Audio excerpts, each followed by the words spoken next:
നമ്മളെന്തിനാ ഇവിടെ നിൽക്കണേ? ഓ അതോ, ഞാൻ വർഷങ്ങളായി കാത്തിരുന്ന ഒരാളെ ഒന്ന് കണ്ടട, അവളെ ഒന്ന് കാണാൻ വേണ്ടിട്ട് ഇവിടെ നിൽക്കുവാ. അവരെന്തി?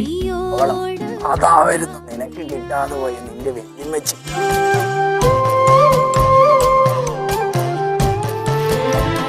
കഥയിലെ രാജകുമാരിയും ഗോപകുമാരനും കുട്ടിയെ പുഴയിലെ എന്നെ മറന്നോടി, ജോർജ് കുട്ടിയാണോ? ആകെ മാറിപ്പോയല്ലോടി.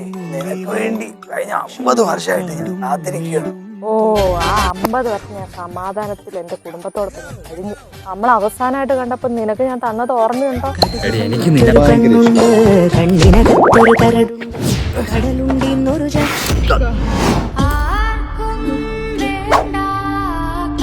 ഇനി മേലെ എന്റെ പുറകെ ഇങ്ങനെ നടന്നേക്കരുത്. പോയി ജോർജ്. ചെക്കന്റെ മുന്നേ ഒന്നും പറയല്ലേ. അപ്പാപ്പനെ ഇവിടുത്തെ ആസ്ഥാനൊക്കെ ഒഴിയായിരുന്നല്ലേ?